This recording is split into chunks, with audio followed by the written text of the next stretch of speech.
নমস্কার। কবিতা পাঠের সময় এখন।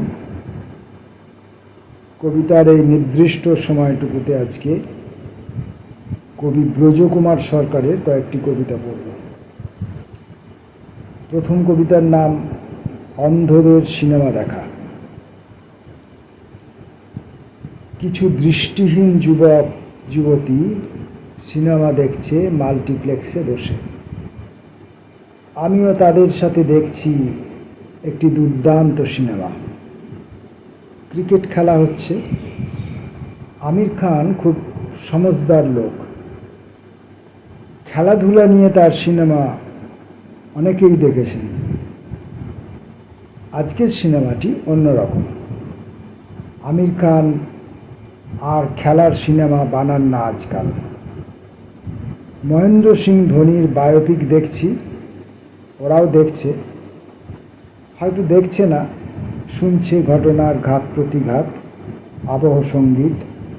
শুনে শুনে ওরা ছবি তুলছে, অন্ধকার হলে বসে সব কিছু স্পষ্ট দেখতে পাচ্ছে। খেলাটা তারা উপভোগ করছে মনে হলো। আমি শুধু দেখছি অন্ধকার মুখগুলি, শুনতেও পাচ্ছি না কিছু। ধোনির আশ্চর্য কাহিনী শুধু মনে মনে স্মরণ করছি। আমি কি তবে অন্ধ? হল থেকে বেরিয়ে তাদের কাছে গিয়ে দাঁড়ালাম আনত মস্তকে। তীব্র রোদের মধ্যে ওরা আমাকে দেখতে পেল না। সাঙ্গু ভ্যালি।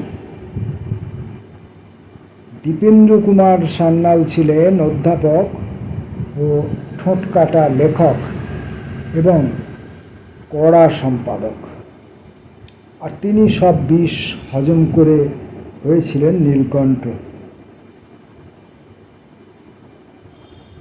ভারী রসিক লোক ছিলেন।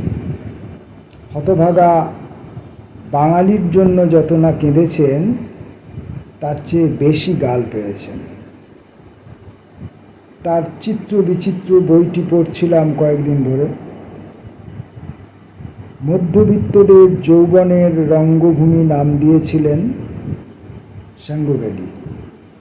বাঙালি মোসাহেবদের তিনি লক্ষ্য করতেন রাস্তাঘাটে, বাসে, ট্রামে, ময়দানে, সওদাগরি অফিসে এবং কলকাতার আনাচে কানাচে। তিনি দেখতেন মধ্যবিত্তের সাঙ্গু ভ্যালি। বিচিত্র পথে ঘুরে ঘুরে তিনি লিখেছেন অতি বিচিত্র বাঙালি মধ্যবিত্তের চলতি গাথা। আমাদের দুর্ভাগ্য, তিনি আজকের বঙ্গদেশ দেখে যেতে পারেননি। দেখলে হয়তো তিনি আত্মঘাতী বাঙালির মহাকাব্য লিখতেন। নীরোদবাবু লজ্জা পেতেন, আমি নিশ্চিত। মধ্যবিত্ত কিংবা নিম্নবিত্ত, প্রকৃতপক্ষে কারোর কোনো বৃত্ত নেই। বৃত্ত শুধু উপরওয়ালাদের।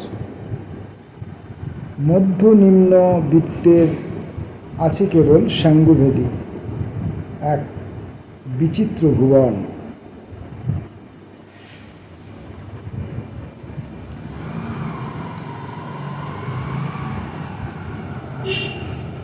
নতুন কবিতা।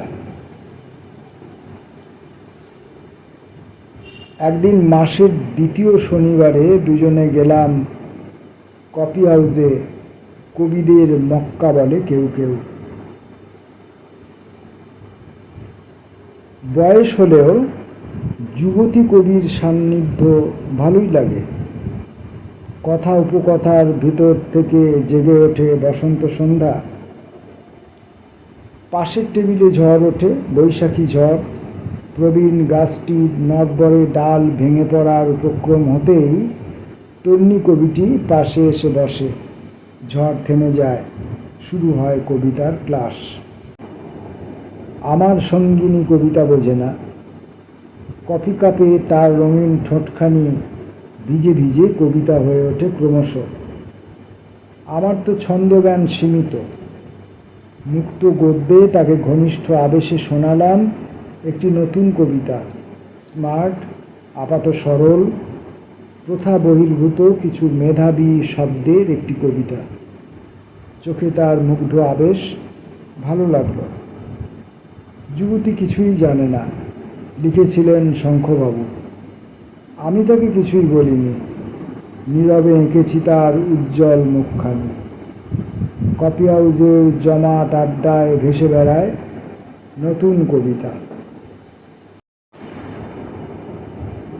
ব্রজ সরকারের কবিতা, ব্রজকুমার সরকার।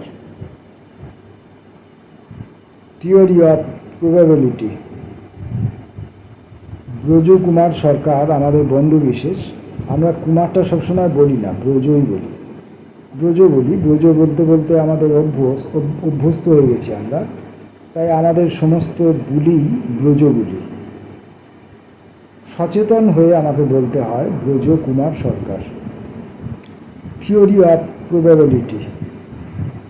সীমান্তের কাছে এসে দেখি নতুন এক সীমানা।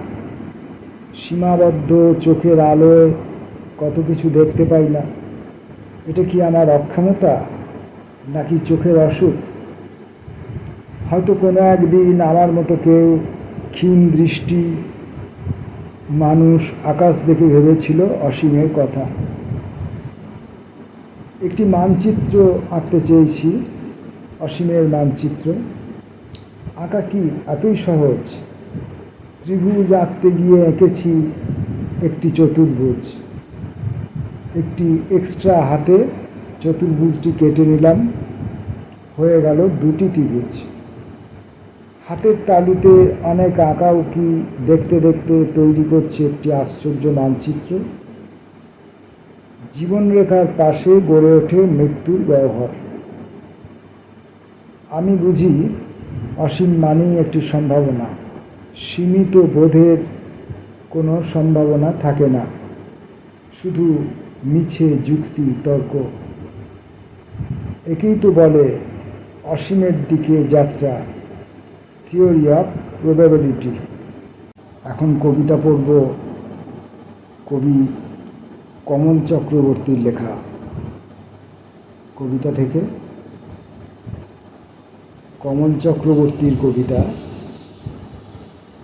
প্রথম কবিতার নাম আত্মপ্রতিকৃতি।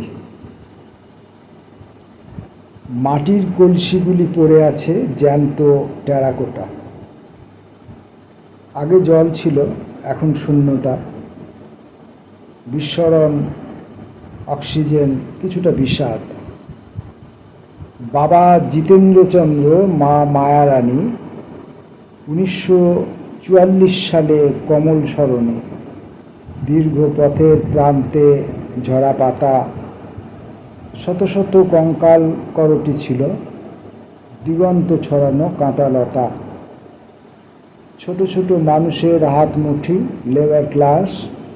সকালে ডেকেছে ভীরু, আলো ছায়া, কত যে বিভাস।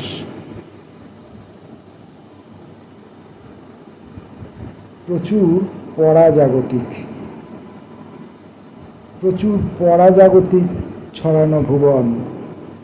কিছু অম্লান অচিন, কিছু সবেধন নীলমণি, অজানা ফুসফুস। যতদূর যাই অ আ থেকে ঘাসফুল ঝরে, ক খ থেকে নাম না জানা পাখির ওড়াউড়ি। দেখতে পাই ফার্মালিনে চোবানো ছোট বড় ঝর্ণা ও নায়াগ্রা প্রপাত। আর মাদারিহাটের মেজ সর্দারের ম্যাকিনটোশ। আসলে প্রচুর বিমূর্ত মুঠো ছুটছে। অমল ভাঙা জানালায় পিসেমশাই, ঠাকুরদা, সুধা, এমনকি প্রহরী। হারানো পথে হাঁটছি। ডোবা, আঁধার, সূর্য, চাঁদ, ডুবে যাওয়া আকাশ ও মূর্ধন্য। তলানিতে তুখোড় তুমুল তেরছা ঘড়ির কাঁটা। আমার ভুবন ক্রমশ দ্রবীভূত, ফিকে হয়ে আসছে। ক্রমশ গাঢ় নিস্তব্ধতা, হালকা হতে হতে ওরা পাখি, জুমলা নীল আকাশ। ক্রমশ সর্বস্ব চুরমার থেকে ছোট ছোট অববাহিকা। এতক্ষণে ফুরিয়ে যাচ্ছে লোকারণ্য, পর্যুদস্ত চিরকালীন অলিক। এখানে জর্জরিত অতীত, আকুতি, আক্কেল, শব্দহীন, ক্রমশ ধূসরিত মর্মর মন্দাকিনী মৌল। জেগে উঠছে ক্রমশ, হঠাৎ, কদাচিৎ, কর্কশ, ক্লেশ, ক্লাস 4।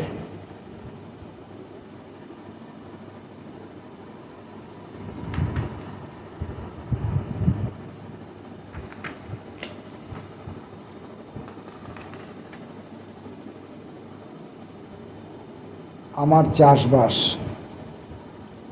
হঠাৎ যাবতীয় পাওয়ার টিলার ঊর্ধ্বমুখী ডাকে জল, জলীয় সর্বস্ব, ভুবন